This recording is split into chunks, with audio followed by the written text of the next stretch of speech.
ਸਾਡੇ ਦਰਮਿਆਨ ਅੱਜ ਰੂਬਰੂ ਦੇ ਵਿੱਚ श्री मधु परमहंस साहिब जी विराजमान ने। स्वागत है जी। रब का क्या पाना, इधर से पटना, इधर से उखाड़ना, ठीक है, उधर लगाना। समझ गया। पहले आपने थोड़ा जल्दी में बोला। हाँ, सच बात है। जय खोजत कल्पो गए घटे माए सो पूर, बाड़ी गर्भ गुमानते जाते पड़ गए। तो सच बात है, परमात्मा को क्या ढूंढना क्या पाना वो तो अपने में है, लेकिन ऐसा है प्रकट पर दिशत नहीं।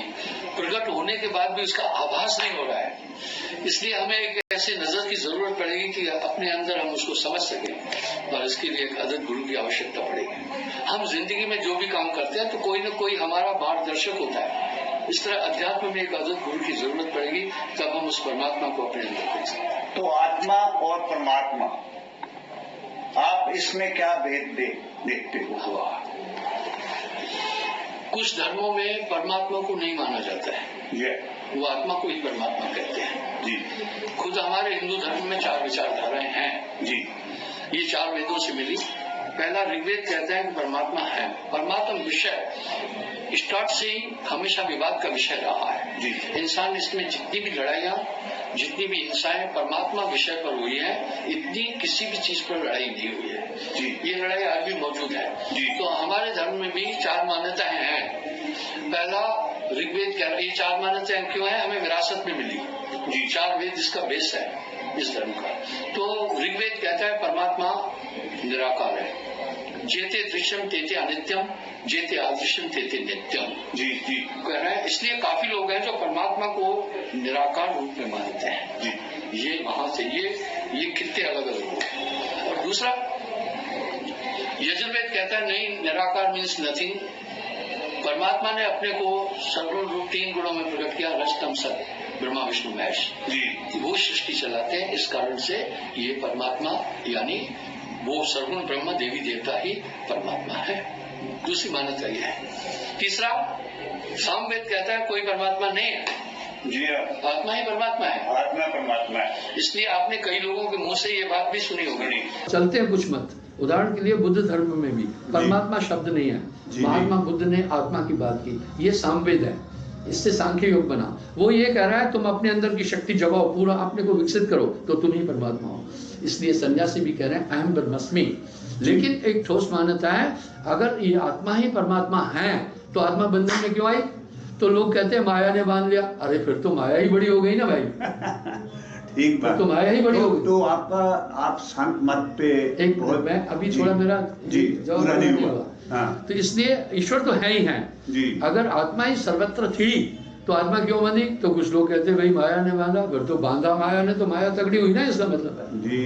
और चौथी मान्यता क्या है इस धर्म की? कर्म ही धर्म है। ये अथर्ववेद कह रहे हैं। इसलिए कुछ लोग कहते हैं कर्म ही धर्म है। इसलिए थोड़ी भिन्नताएं हैं, लेकिन ओवरऑल आपने अभी एक सवाल मुझसे अधूरा किया कि संत मत की मान्यता, आप इसको पूरा कीजिए फिर मैं आगे उत्तर दूंगा। तो आप संत मत के साथ कबीर साहब के साथ की बात करते हो जी। उनकी वाणी बहुत ऊंची है जी। उनका जीवन भी आम लोगों के बीच में गुजरा, आम लोगों की समस्याएं उन्होंने सुनी, उनके जो मुद्दे मसले समस्याएं हैं पूरे जीवन में हल करने का यत्न किया। जी जी। तो आप कैसा समझते हो इस संदर्भ में आत्मा परमात्मा और कबीर साहब का जो वचन है उस संदर्भ में? दरअसल अगर कबीर साहब की वाणी की तरफ हम सम्यक दृष्टि से विचार करें तो उन्होंने परमात्मा को कहा है, तेरा साईं तुझ में है जो को अपन में पास। अगर आपने संत मत की बात कही तो मैं आपको इस पर थोड़ा संक्षेप में बोलूंगा। जी जी बिल्कुल। पहली बात यह है संत मत चीज क्या है।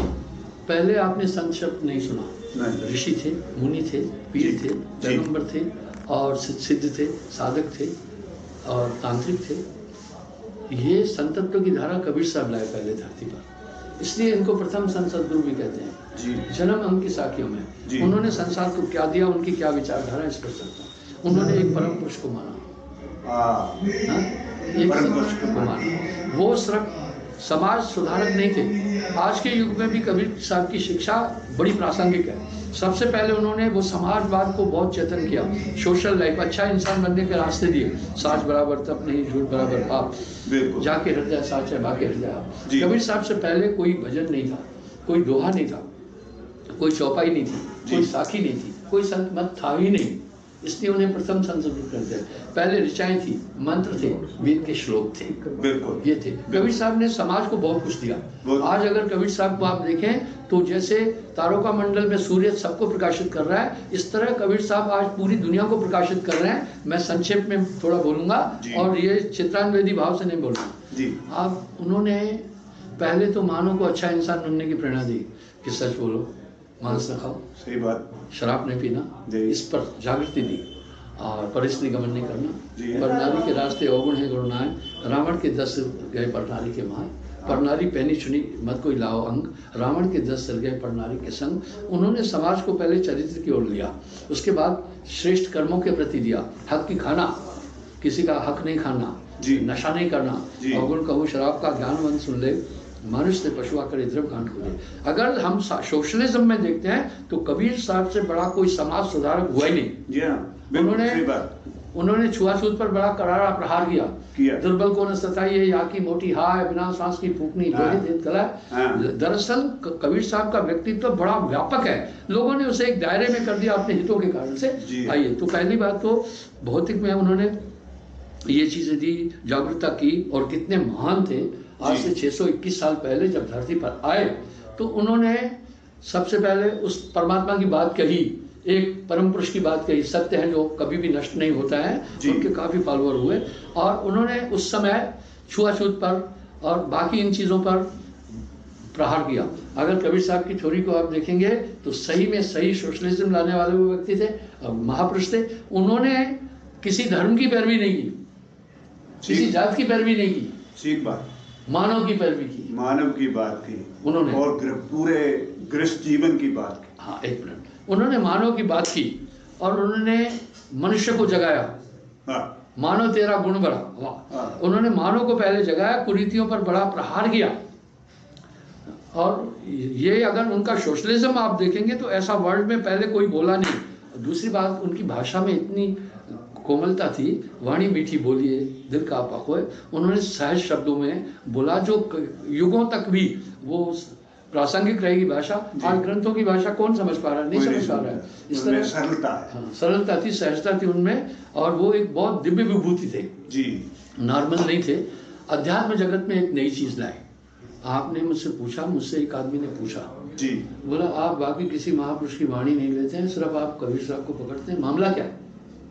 और इनसे पहले हमारे ऋषि मुनि हुए, बड़े पीर पैगंबर हुए, आप उनका जिक्र नहीं कर रहे। मैं बोला देखिए, धर्म, जितने धर्म संस्थापक आए वो सब माँ के पेट से आए। दरअसल कबीर साहब माँ के पेट से नहीं आए, तो दुनिया को अंधकार में रखा जी। संतो अभिगत से मैं आया, कोई भेद भरम ना पाया, रियल, क्योंकि वो उस सत्ता से आए, केवल अकेले वो आए। और ये नहीं है, कबीरपंथी के दृष्टि से नहीं बोल रहा हूँ मैं, व्यापक और संभाव के भाव से बोल रहा हूँ। और वो दुनिया को दिखा के गए कि मैं माँ के पेट से नहीं आया, अभिगत से आया, कोई भेद भरम ना पाया। जब कबीर साहब ने शरीर छोड़ना था, उन्होंने ऐलान किया माघ सुदी एकादश को मगहर में शरीर छोड़ूंगा। लाखों लोग इकट्ठे हो गए, उनके फॉलोअर 52 लाख थे। जब वीर सिंह बघेल और बिजली खान पठान में ये ठनी, बिजली खान पठान ने कहा कि मैं इनका संस्कार इस्लाम के अनुसार करूंगा जी, और वीर सिंह बघेल ने कहा इस्लाम के अनुसार करोगे तो कबीर साहब की शिक्षा दब जाएगी, ये वैष्णव है यानी शाकाहारी है, मुझे हिंदू धर्म के अनुसार करने दो। बिजली खान पठान ने कहा कबीर साहब की उत्पत्ति काशी में हुई, वहां के आप राजा हैं, मेरे गुरु भाई हैं, पर कबीर साहब ये मगहर क्षेत्र मेरा है जहां आए हैं, अपनी इच्छा से आए। अगर तुम्हारा गुरु है, मेरा भी मुर्शिद है, इसलिए मुझे इसकी इनका अंतिम संस्कार करने दो। जब दोनों तरफ से बात नहीं बनी, युद्ध के लिए प्रस्तुत हुए, एक कौतुक दिखाया कबीर साहब ने, उठाओ पर्दा नहीं है मुर्दा, अरे मूर्ख नादान, तुमने हमें नहीं पहचाना। अद्भुत प्रकाश हुआ, जब उठाया तो चद्दर मिली। दुनिया का एक ही शख्सियत है वो जो ये करके लाखों लोगों के सामने गए, बाकी कोई नहीं कर सका। इसका मतलब ही वाज नॉट बॉडी। इसलिए संतो अभिगत से मैं चलाया, इसलिए उन्होंने उस दौर में, आप सोचे काशी का राजा, काशी हिंदू धर्म की राजधानी है, वीर सिंह बघेल का शिष्य था। तो आत्मा और परमात्मा की बात कबीर साहब ने की। तो एक बात मुझे बताइए कि आज जो स्थिति है पूरे हिंदुस्तान में, धर्म के और लोगों का हर तो है, पर अंदर से वो मान नहीं रहे। बहुत अच्छा कहा। दरअसल अगर कबीर साहब की शिक्षा को पूरा आप मंथन करेंगे तो 3 चीज उन्होंने दुनिया को निराली थी।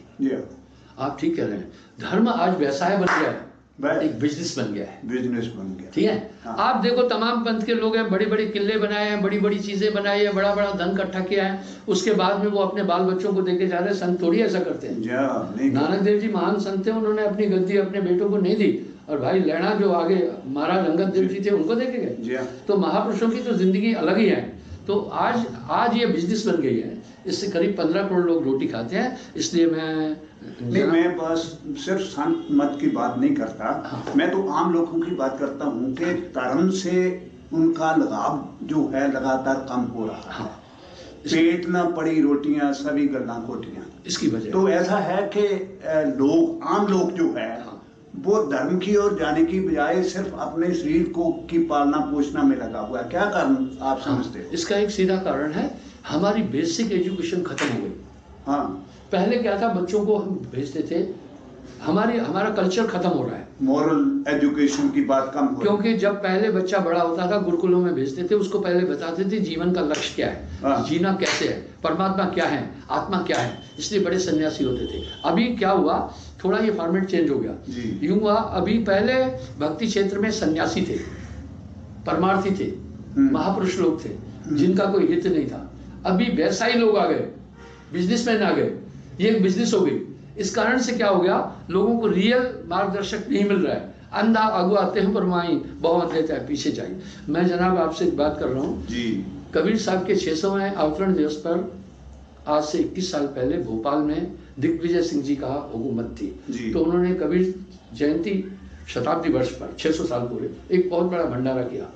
3 दिन की राजकीय छुट्टी की, बड़े बड़े लोगों को आया। इस तरह प्रेस वाले मेरे पास भी आए, मुझे मुख्य अतिथि के तौर पर बुलाया था जी।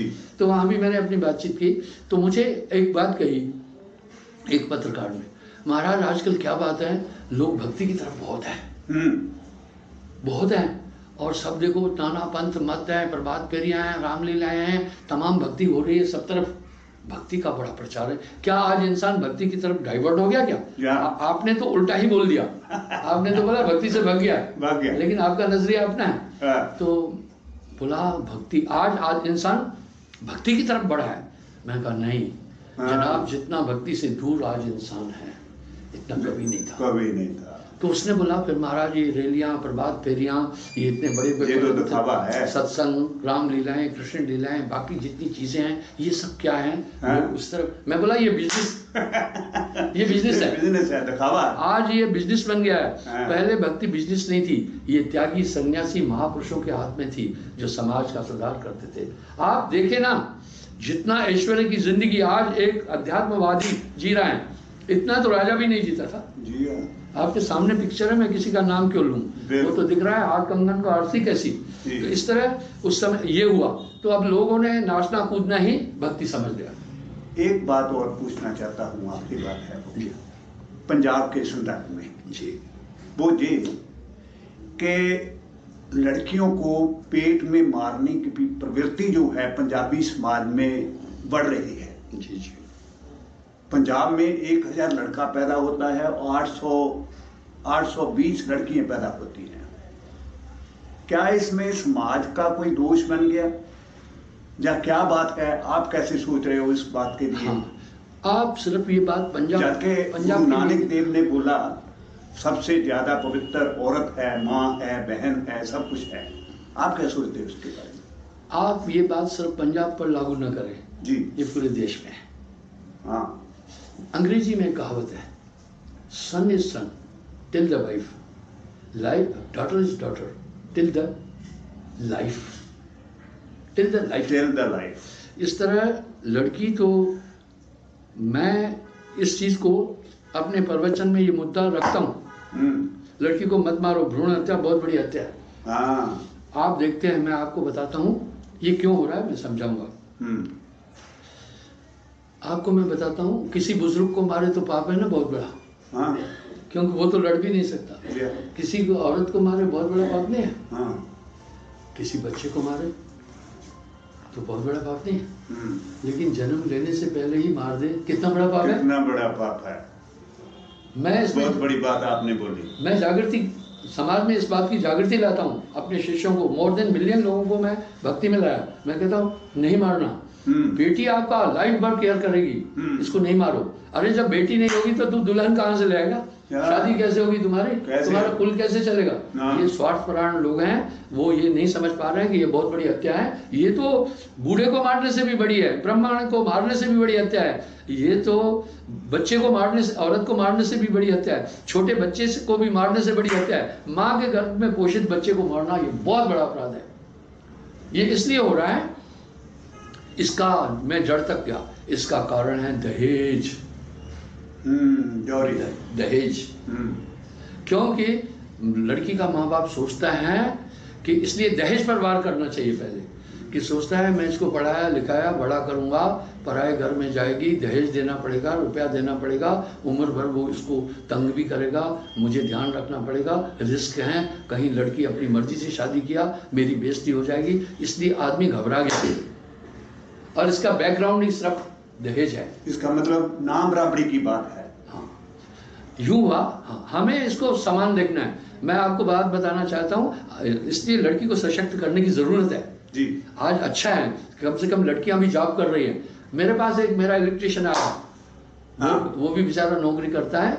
वो आया एक गाड़ी का उद्घाटन करने, बोला ये मेरी बेटी ने दी है। मैं अभी बेटी की शादी भी नहीं हुई है, सॉफ्टवेयर इंजीनियर है और सर्विस कर रही है। उसने बाप को पहले गाड़ी।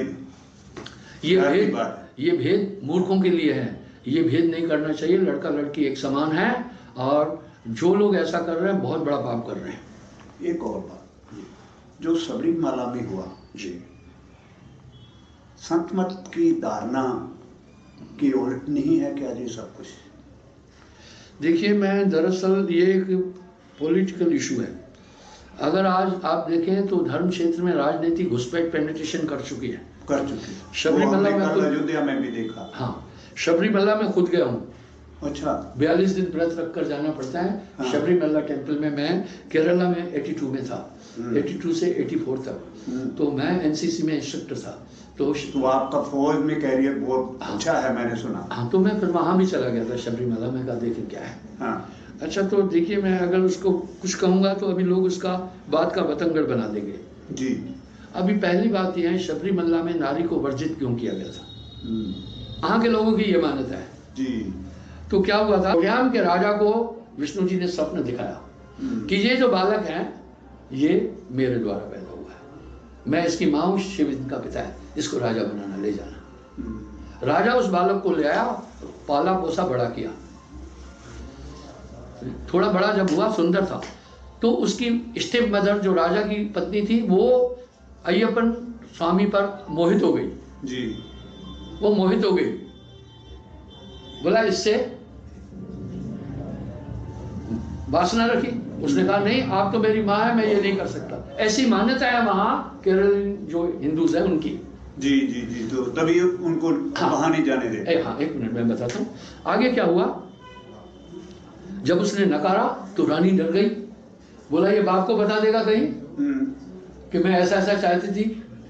उसने पहले ही जाकर राजा को, अपने पति को शिकायत लगाई, ये मुझ पर बुरी नजर रख रहा था, मुझसे गलत काम करना चाहता था। राजा उत्तेजित हो गया कोडियाम। उसने जल्लादों को हुक्म दिया कि जाओ इसको वहां जंगल में मारो, इसकी 2 आंखें और खून का कटोरा मेरे पास लाना।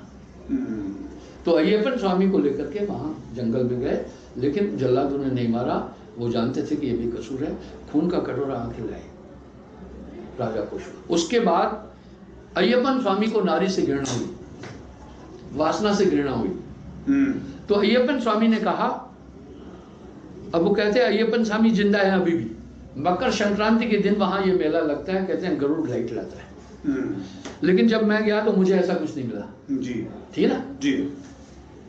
तो उसके बाद फिर क्या हुआ, मान्यताएं है ना, मान्यता। उसके बाद वो कहते हैं मकर संक्रांति के समय अय्यप्पन जी उस टेम्पल में आते हैं जी। इसलिए इस ड्यूरेशन में वो शबरीमला का कुछ समय का ये यात्राएं चलती है जैसे कुंभ की चलती है। उसने वर्जित किया कि मेरे आगे कोई स्त्री नहीं आएगी ठीक इस मंदिर में। ठीक ठीक, इसलिए वहां के लोग ये पॉइंट उठा रहे हैं। तभी उठा रहे हैं। हाँ, एक मिनट पूरा करने दीजिए ना। जी जी जी। तो वो कह रहे हैं नहीं, अय्यप्पन का आदेश है कि यहाँ पर स्त्री नहीं आई, पर वहां जाती है स्त्रियां। मैं बताता हूँ कौन। यहाँ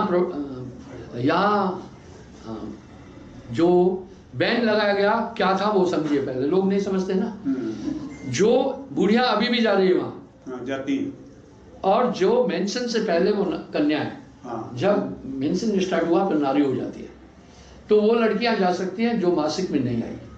मासिक में आने के ड्यूरेशन में कहते हैं नारी में काम वासना होती है, तो इसलिए उन्होंने कहा कि इस ड्यूरेशन वाली स्त्रियां नहीं आए इस टेम्पल में जी, मेरे यहाँ। तभी ये बात हो रही है। हाँ, अभी वहां के पंडित पुजारी धार्मिक रेफरेंस देकर ये बोल रहे हैं। जी जी जी, कहते हैं हमारे बाकी मंदिर हैं, हम तो कहीं भी नहीं रोक रहे ना, लेकिन यहाँ पर अय्यप्पन भगवान अय्यप्पन स्वामी का यही आदेश है, यही बोला है उन्होंने जी। ये है वैसे। अब इस पर मैं क्या आपको कमेंट दूं, क्या बोलूं? ठीक, कबरा खड़ा बाजार में सबकी मांग कर, ना काऊ से दोस्ती ना काऊ से। बहुत मेहरबानी साहब जी, आपने हमारे